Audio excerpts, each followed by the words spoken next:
Sekali lagi bahwa supervisi motifnya, niatnya adalah membantu guru. Jadi tidak berhenti sampai ke menilai guru. Sedangkan PKG, penilaian kinerja guru, emang motifnya menilai guru. Apakah guru ini layak dicalonkan menjadi waka misalnya, atau diberi tugas tambahan tertentu atau tidak. Itu ke PKG. Atau kalau yang pegawai negeri layak untuk diusulkan kenaikan tingkat dan seterusnya, itu PKG. Sedangkan supervisi motifnya adalah membantu. Dan ini perlu disampaikan ke Bapak Ibu guru, biar pada saat supervisi tidak terlalu mengada-ada, lakukan seperti biasanya saja.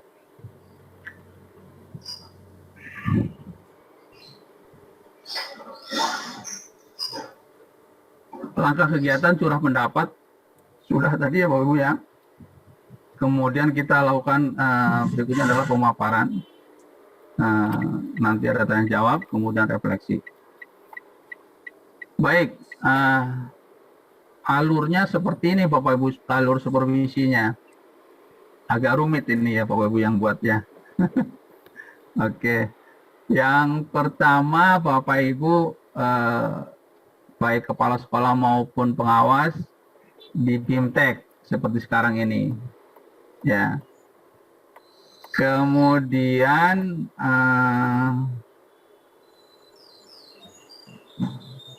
ada verbal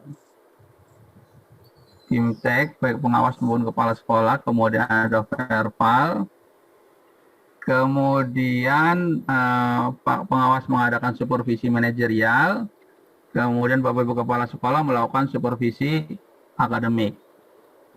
Yang keempat, kemudian baik pengawas maupun kepala sekolah menginput data.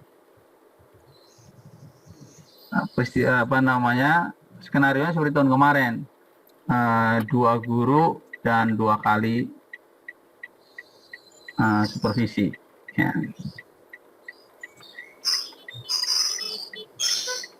Itu Bapak Ibu, ini alur skenarionya. Kita lanjut. Masih seperti tahun kemarin. Target kegiatan supervisi. Ini dinas, ini pengawas, ini sekarang kepala sekolah.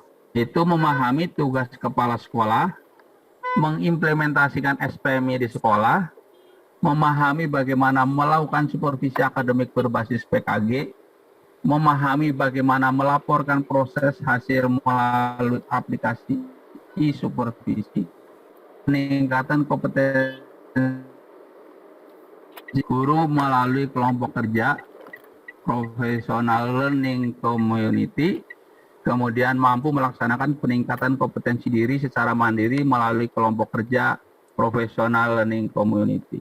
Ya. Bisa mendorong guru untuk aktif di kegiatan pembelajaran bersama atau professional learning community, dan dirinya juga aktif di dalam kegiatan professional learning community kepala sekolah. Kita lanjut Bapak Ibu.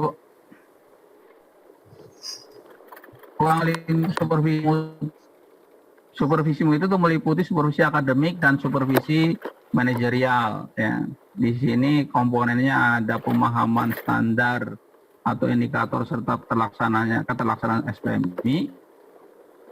Kemudian bagian B-nya keterlaksanaan PMP pada manajemen sekolah, keterlaksanaan PMP pada proses pembelajaran, dampak PMP bagi peningkatan kompetensi lulusan siswa.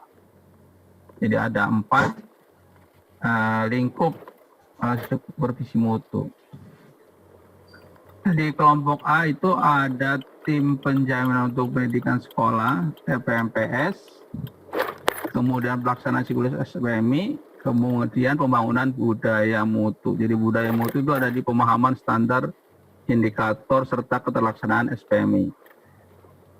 Bapak Ibu, seperti disampaikan Pak Kristo tadi, ada sekolah-sekolah yang belum membentuk tim penjaminan mutu pendidikan sekolah. Ya. Sebenarnya sekolah itu seluruh satuan pendidikan wajib menjalankan penjaminan mutu. Ya. Contoh yang diberikan dari nasional itu adalah adanya di sekolah itu tim penjaminan mutu pendidikan sekolah.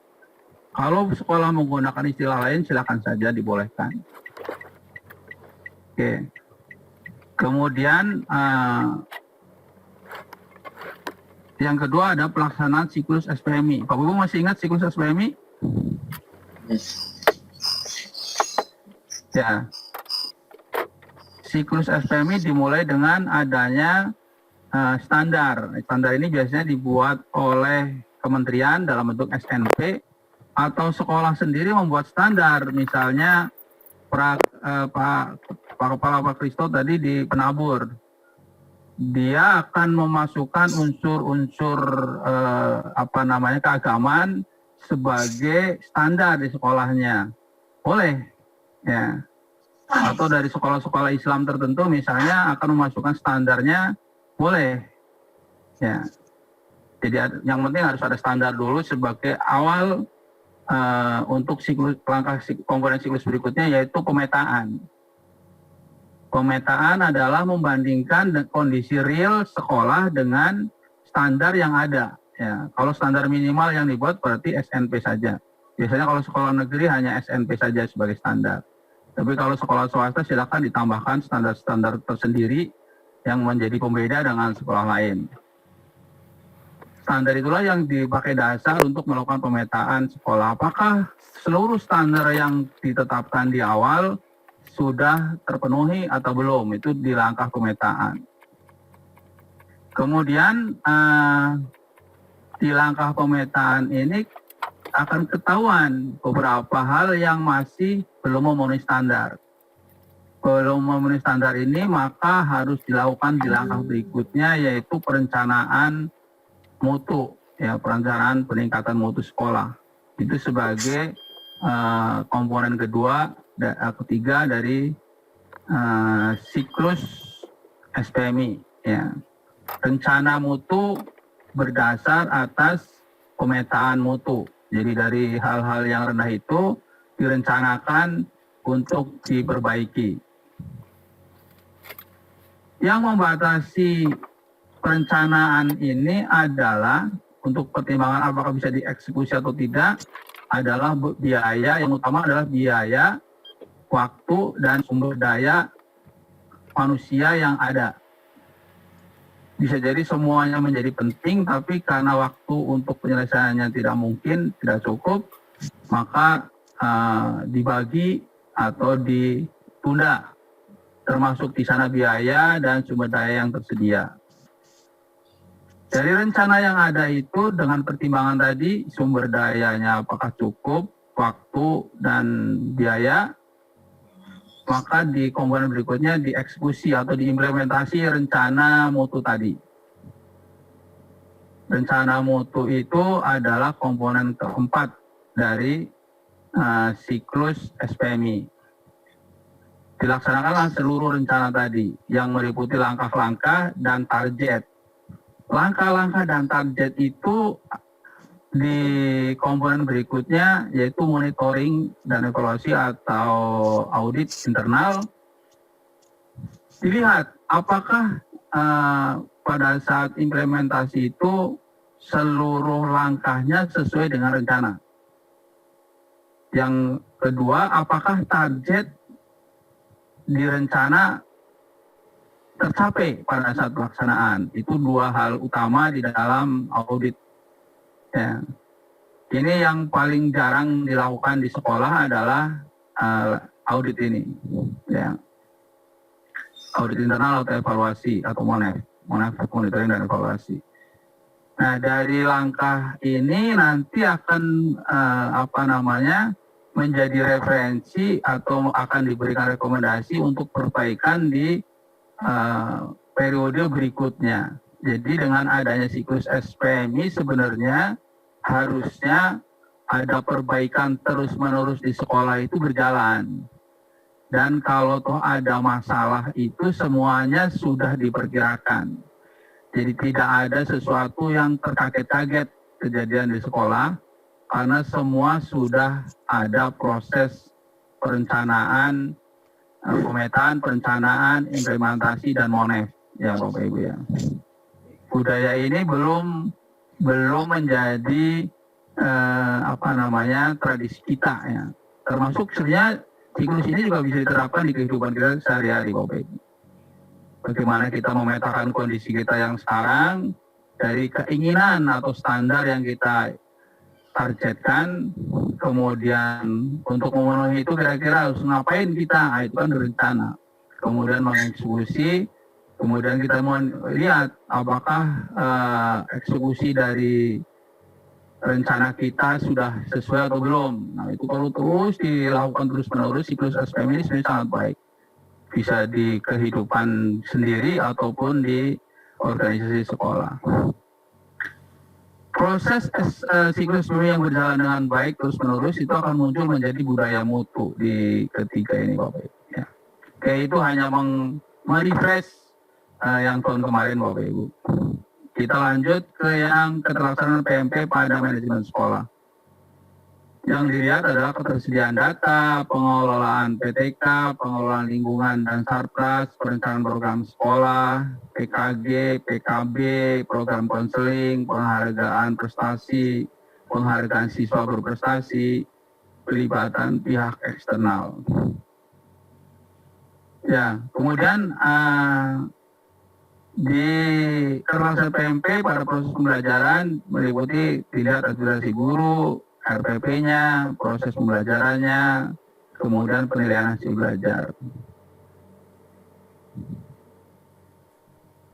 Di dampak PMP bagi peningkatan kompetensi lulusan siswa meliputi sikap spiritual siswa, sikap sosial siswa, apakah siswa gemar menulis, catatan harian, catatan pelajaran, artikel, puisi, buku, dan lainnya. Pengetahuan siswa, keterampilan siswa, literasi siswa. Nah, di bagian inilah yang membutuhkan tantangan lebih karena banyak siswa yang di masa pandemi ini di rumah. Dan kalau seperti yang sekolah-sekolah swasta, itu biasanya pembelajarannya itu tetap berjalan walaupun beralih bermoda daring, tatap muka tapi tetap berjalan. Tapi ada beberapa sekolah yang bisa jadi tidak pernah tatap muka, seperti contohnya tadi dari yang Bulognak tadi karena kendala sinyal. Nah, ini tantangannya agak berat untuk guru, untuk kepala sekolah, untuk melihat peningkatan kompetensi lulusan siswa, ya Bapak Ibu, kompetensi lulusan atau siswanya. Tantangan lebih. Ya, sini.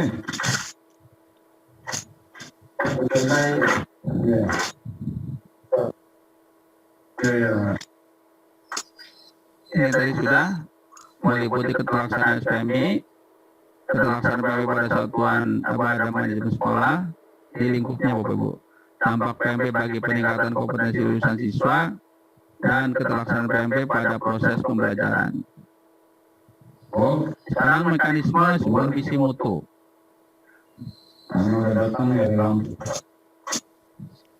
Oke.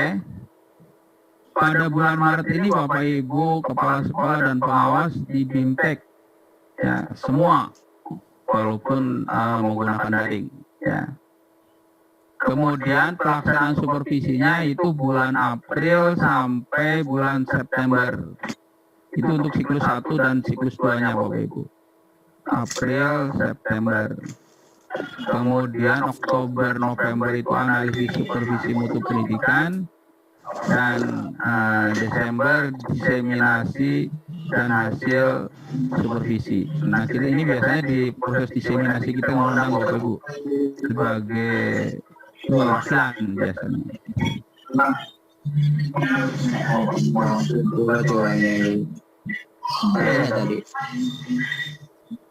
Tadi bisa di mute dulu.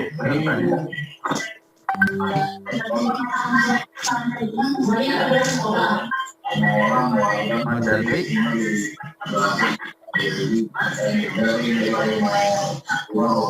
Baik, kita lanjut Bapak Ibu.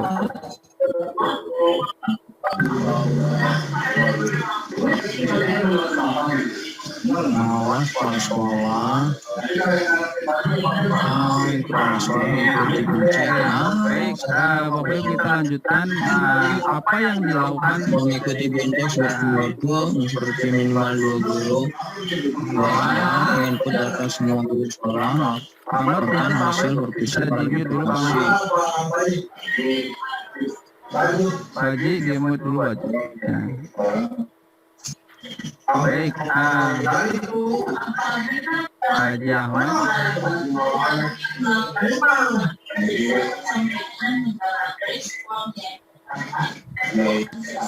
Pak Ibu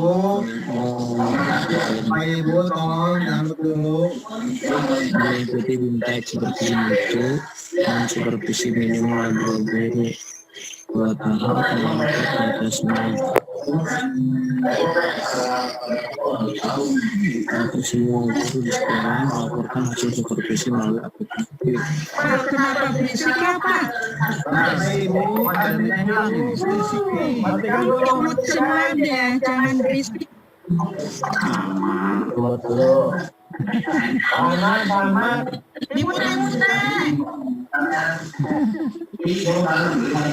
Sofia kayaknya pernah ketemu saya di SMA 9 kali ini. Pak Sur, Dokter Sur, dia SMA mana? SMA 8 ya? Oh iya benar. Oh lupa saya. Udah jadi buku kepala sekarang ya? Dia 5. Ya, Dokter Suryono, iya, saya di 5. Ingat dari inget-inget kayaknya. Saya nggak lupa. Maaf.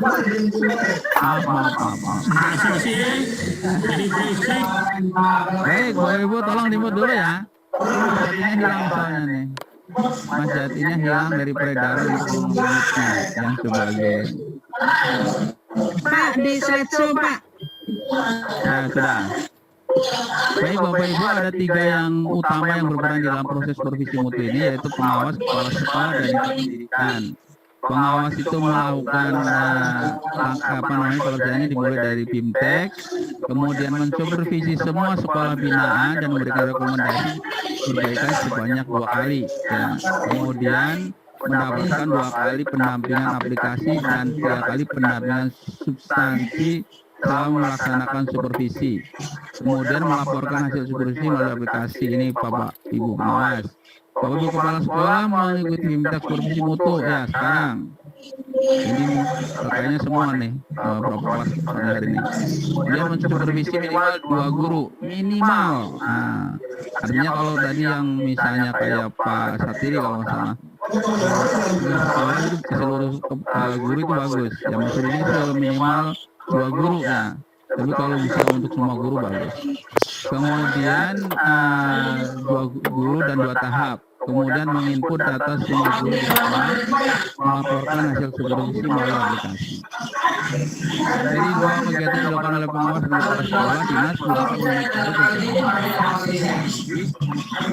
menganalisis laporan pengawas dan menggunakannya sebagai dasar penentuan program dinas. Kemudian mengevaluasi pengawas dalam kegiatan supervisi mutu. Itu lakukan dinas. Oke, supervisi mutu oleh pengawas, kita lanjut. Oleh pengawas.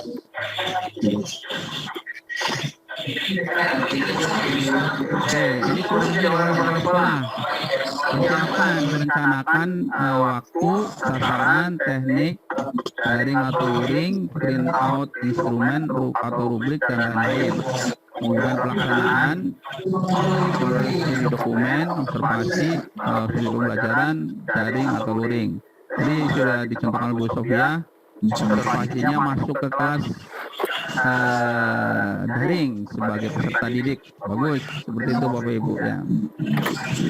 Kalau daring, kalau bisa daring. Kalau luring misalnya berkelompok ya. Tolong Bapak Ibu kepala sekolah untuk datang di kelompok belajar siswa yang belajar oleh kemudian melakukan evaluasi dan analisis hasil studi pembelajaran, kemudian tindak lanjut supervisi.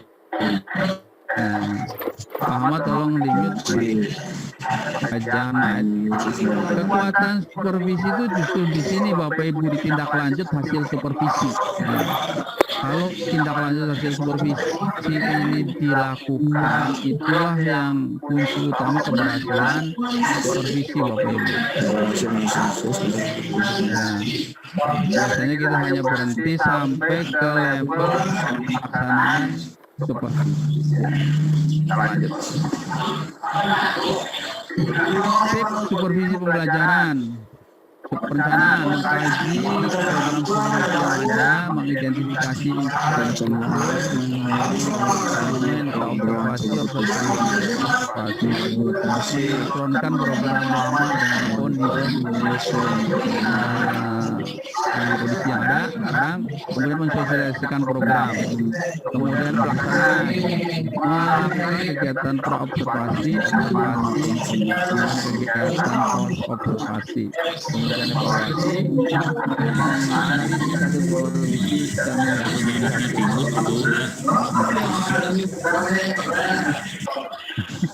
Jono Kontan Pak Jono.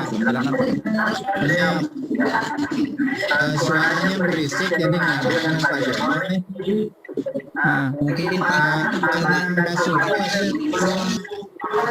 belum limot itunya Pak. ini Pak di sini.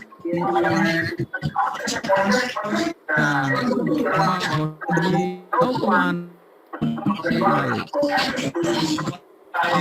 Makan siang kali Mas Datin. Apa ya saya? Jadi rame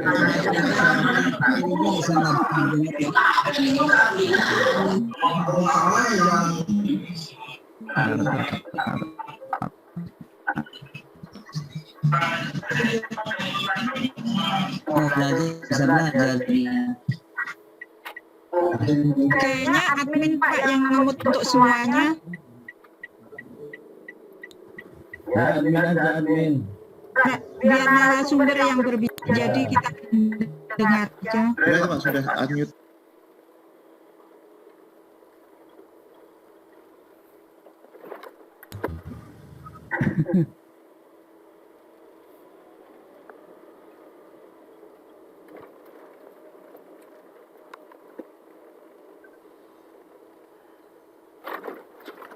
Baik, nah ini sudah biasa dilakukan Bapak Ibu ya. Ada perencanaan, pelaksanaan, evaluasi dari supervisi. Oke, tip berikutnya. Kalau pra-observasi itu dilakukan pertemuan awal, secara daring boleh. Mengecek rencana pembelajaran. Nah, ini sudah dilakukan oleh Bapak Ibu. Memastikan media aplikasi yang akan digunakan dalam pembelajaran. Penanya observasi, mengamati proses pembelajaran baik secara daring, Zoom, Team, e-back, Google Classroom, Moodle, WhatsApp Group, Home Visit. Nah, kalau daring, saya contohkan Bu Sofia masuk ke grupnya, masuk ke layar, kalau Google Classroom juga bisa jadi anggota, peserta, dan seterusnya. WhatsApp Group juga bisa menjadi peserta. Kemudian home visit seperti tadi, kalau yang Pak Rohidi, kalau yang Pulampel, ya sekali-kali harus ikut ikutin gurunya ke sekolah, ke rumah. Biasanya dalam grup ini kelompok belajar biasanya, tidak satu-satu. Kemudian proses observasi adalah menganalisis data hasil observasi, mengadakan pertemuan untuk memberikan umpan balik dan merencanakan tindak lanjut. Ya. Kemudian langkahnya ini sudah lah ya. Telepon guru yang akan disolusi jika sudah oke. KS meminta guru menyiapkan perangkat pembelajaran yang di rumah, meminta guru mengirim lewat daring. Guru menyiapkan perangkat pembelajaran di rumah, mengirimkan lewat daring. KS mengoreksi dan memberi masukan. Ini untuk melihat RPP-nya Bapak Ibu. Terima kasih.